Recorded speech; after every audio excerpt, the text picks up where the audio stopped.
All right, Peggy, we're back to your exercise circuit now. So we're gonna go back to the first exercise that I introduced to you, but I'm gonna make it a little bit more challenging with some tempo. Okay, so you've got your platform to elevate your heels. You'll use your plate you have, and I'm going to have you hold it up to your chest. I find that when I use a plate, it feels better to just cross it across my arm, or my arms across my chest to hold it. And what I'm gonna have you do is we're gonna work on, I'm gonna emphasize the eccentric portion of this, or the downward portion. So your tempo is going to be 3.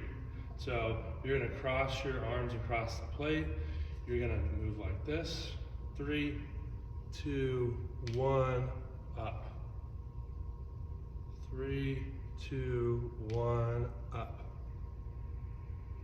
So you're, like I said, you're really emphasizing the downward movement and staying nice and controlled. I'm gonna move this way so you can see what my core looks like. Just like that. And I'm gonna have you do 8 to 10 of these, maintaining that tempo. Okay?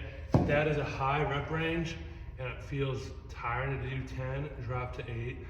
The tempo, it introduces this idea called time under tension, where it's not the reps that make your muscles work, it's the time and control that does. I really like it. It really promotes gains fast. So you will do 8 to 10 of those. Again, more than hitting 10 is feeling controlled and really feeling like those legs are working. For upper body, I'm gonna have us use our resistance band. And I'm gonna have you, this is a bicep curl, but we're gonna do it again with tempo and with band, which is gonna turn it into a full upper body lift. So what you'll do is you'll take your band, you'll hold the top of it, you'll step on it, and again, because the anchor is down at your feet, when you come down from your curl, that is where the band wants to pull you, and so that's where I'm gonna make the emphasis, okay? So we're gonna start at the top. Again, we're not bringing it all the way up to our shoulders. We're stopping when we feel like our bicep is at peak contraction, okay? Once it's at peak contraction, your tempo again is going to be 3. 3, 2, 1, up. 3, 2, 1, up. 3, 2, 1, up. And again, just by doing those couple, I feel it first in my bicep, but the more that I do, it spreads to my upper chest and middle chest, okay? So it's the band and the tempo that takes it from just a bicep curl to a full upper body. I'm gonna have you keep that tempo of 3 seconds for these two, okay? The next thing that we're gonna do is we are going to work on our back. So upper back and then lats go all the way down. We're gonna work on our lats. So we're gonna take this band and we're gonna do our tall kneeling lat pull down. So with these guys, you're going to take your band, pull it tight across, and you are going to start above your head, and you're gonna keep that tension as you pull down towards your chest, and then keep the tension as it comes back up. So visually, your focus is on what your elbows are doing. So you're pulling tight across, and you're trying to draw your elbows back and down, okay? And then you're gonna come back up. Again, if I'm just doing this with just the band, I could do a million of these and not feel it in my lats. It's the action of pulling across and keeping that tension as you go down to your chest and up. And again, the knee that is down, that's the thing that is setting your tension.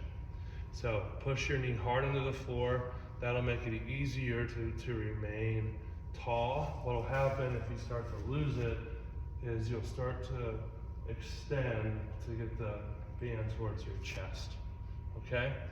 You'll do 8 to 10 of those, and then your last one in your circuit is going to be abs, and we are going to work on a side plank. So, I'm just gonna pick up the bands real quick. There's some space.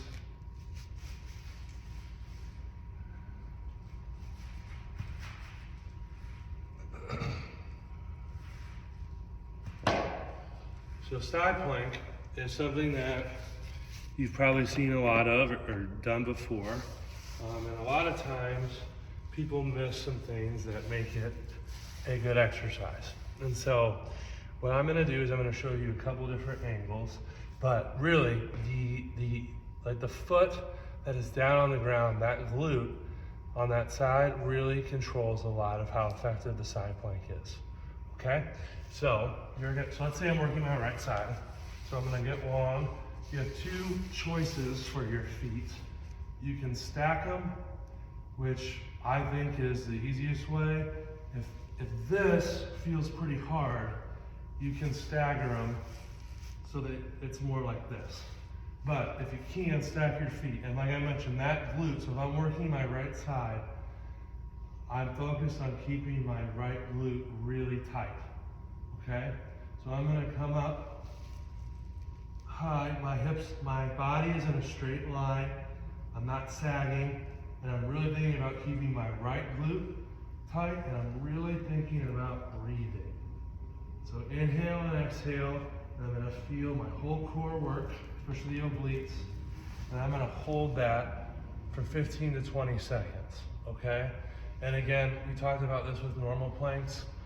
People like to just sit for large amounts of time. I could care less about the time. I want you to really feel your muscles engage, okay? So you'll go through that circuit like we have the last couple of weeks. Plenty of rest in between. Make sure that you're feeling those muscles engage. And I always appreciate your updates, so keep sending me those after them. But that's your first one of the week. Hope you enjoy it. I will see you on Thursday.